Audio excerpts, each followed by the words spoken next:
नमस्कार प्यारे बच्चों, 11th क्लास की जो हमारी एक्सरसाइज चल रही थी 3.3 उसमें हमने पिछली वीडियो में जो क्वेश्चन किए थे वो 1 to 4 थे। 1 to 4 के बाद में जब हमने क्वेश्चन नंबर 5 को देखा तो यहाँ पर हमें कुछ नया फॉर्मूला देखने को मिला। कैसे कि साइन 75 डिग्री की वैल्यू क्या होगी, ऐसे ही 15 डिग्री की वैल्यू क्या होगी। तो प्यारे बच्चों, जब आप इस क्वेश्चन को सॉल्व करोगे तो इस क्वेश्चन में जो फॉर्मूले यूज होने वाले हैं मैं उन फॉर्मूलों को आपके सामने यहाँ लिख देता हूँ। ध्यान दीजिएगा और इनको अच्छी तरह से याद कीजिएगा। सबसे पहला फॉर्मूला आपके लिए आएगा साइन ए प्लस बी का, कि साइन ए प्लस बी क्या है। याद रखिएगा, साइन ए प्लस बी होता है आपका sine A into cos B और plus cos B, sorry sine A cos B plus cos A sine B. मतलब साइन ए प्लस बी का जो फॉर्मूला है वो क्या है, sine A cos B plus cos A sine B. और ऐसे ही दूसरा जो फॉर्मूला बनेगा आपका वो होगा साइन ए माइनस बी का। जब माइनस आएगा तो क्या हो जाएगा कि साइन ए कॉस बी और minus cos A sine B. ठीक है, साइन ए प्लस बी हो गया, साइन ए माइनस बी हो गया। इसी क्रम में अगर हम आगे बढ़े तो एक फॉर्मूला और बनेगा क्या, कि cos A plus B equal to क्या। तो कॉस ए प्लस बी का जो फॉर्मूला होता है वो होता है cos A into cos B minus, यहां प्लस की जगह क्या आएगा, माइनस, माइनस क्या, sign A into sine B. और ऐसे ही अगर हम बात करें कॉस ए माइनस बी की तो प्यारे बच्चों यहां पर माइनस की जगह हो जाएगा प्लस, मतलब कॉस ए कॉस बी और प्लस साइन ए साइन बी। इसी तरीके से एक फॉर्मूला और बनेगा जो कि बहुत ज्यादा इंपॉर्टेंट माना जाता है, ten A plus B. Ten A plus B जो होता है प्यारे बच्चों ध्यान दीजिएगा कि क्या होता है, ये tan A plus tan B upon 1 minus tan A into tan B. और ऐसे ही बिल्कुल सेम क्या होगा आपका, tan A minus B equal to क्या हो जाएगा कि tan A minus tan B upon 1 plus tan A into tan B. प्यारे बच्चों, इन फॉर्मूलों को आप अच्छी तरीके से पहले याद करना। जब ये याद हो जाए तब आप करना इस टाइप के क्वेश्चंस को। जैसे एग्जांपल के लिए मैं सबसे पहले बात करता हूं साइन 75 डिग्री की। कैसे, मैंने पहला क्वेश्चन लिया और पहला क्वेश्चन क्या है, साइन 75 डिग्री। अब 75 डिग्री की वैल्यू तो हमें मालूम ही नहीं है, तो हमें करना क्या है कि 75 डिग्री को ऐसे दो रेशियोज में डिवाइड करो जिनको जोड़े तो आ जाए 75 और दोनों का अलग अलग रिजल्ट देखा जाए ट्रिग्नोमेट्रिक टेबल में तो वो भी फिक्स होना चाहिए। मतलब दो रेशियो ऐसे डिवाइड करने हैं जिनका प्रॉपर वैल्यू हमें मालूम हो। अगर हम बात करें 75 की तो प्यारे बच्चों ध्यान दें, हम इसको कर सकते हैं 30 प्लस 45। अगर मैं 30 में 45 जोड़ूं तो 75 आ गया और मुझे 30 की वैल्यू भी मालूम होती है और 45 की भी होती है। इसके अलावा अगर कहते हैं कि साहब 60 प्लस 15 क्यों नहीं किया, अच्छी बात है, कर सकते थे, लेकिन 60 की तो मालूम थी, प्लस 15 की मालूम कहाँ है। मतलब हमें रेशियोज में जो डिवाइड करने हैं दो नंबर वो ऐसे होने चाहिए इनका रेशियो हमें मालूम होना चाहिए। तो प्यारे बच्चों हमने किस में कन्वर्ट किया इसको, 30 और 45 में, और हमने देखा कि साइन 30 प्लस 45 का मतलब हो गया sign A plus B. Sign A plus B ये वाला फॉर्मूला आपका यूज होने वाला है। मैं यहां लिख दूंगा क्या कि यूजिंग में क्या कि साहब साइन ए प्लस बी बराबर क्या कि साइन ए कॉस बी और plus cos A sine B. ये फॉर्मूला आपको यहां पे यूज करना है। तो प्यारे बच्चों ध्यान दें, हमारे पास है क्या, हमारे पास है साइन 30 डिग्री प्लस 45 डिग्री। ये ए का काम करेगा, ये बी का काम करेगा। तो साइन ए प्लस बी क्या कहता है कि साइन ए कॉस बी, मतलब साइन ए कितना है 30, कॉस बी कितना है 45, और plus cos A sine B, cos A कितना है 30 डिग्री और साइन बी कितना है 45 डिग्री। इसका मतलब साइन 30 की वैल्यू क्या होती है, याद होनी चाहिए 1/2।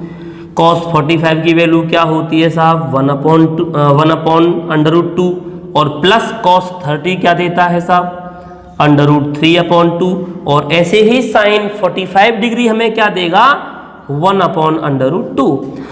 इस तरीके से जब आप इसका सॉल्यूशन करेंगे तो 1 1 जा 1/2√2, और ऐसे ही यहाँ √3 बन जा √3/2√2।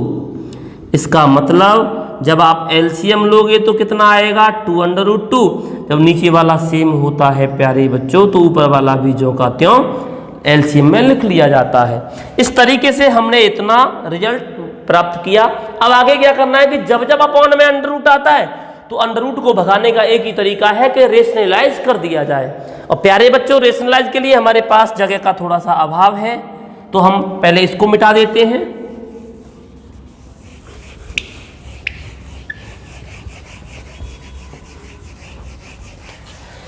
देखिएगा इसके बाद क्या करेंगे, हमारे पास है क्या, हमारे पास है √3 + 1 और अपॉन क्या है 2/√2।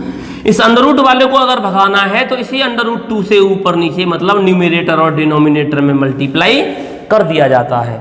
इसका मतलब √2 का मल्टीप्लाई करेंगे तो क्या हो जाएगा एक काम कर लो ऐसे ही रहने तो कोई दिक्कत नहीं, ऊपर वाले को जो कहते हो जब नीचे वाले को करोगे तो क्या हो जाएगा 2/2 का होल स्क्वायर, और होल स्क्वायर से कैंसिल, ये मतलब ये हो गया √2 × √3 + 1/2 2 या 4।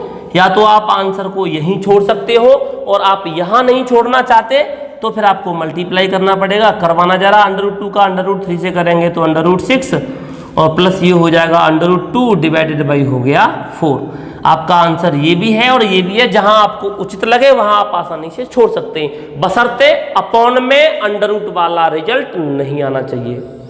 उसको भगाने के लिए जो अपॉन में √, आता है उसको भगाने के लिए क्या करना है आपको, रेशनलाइज, परमेयीकरण।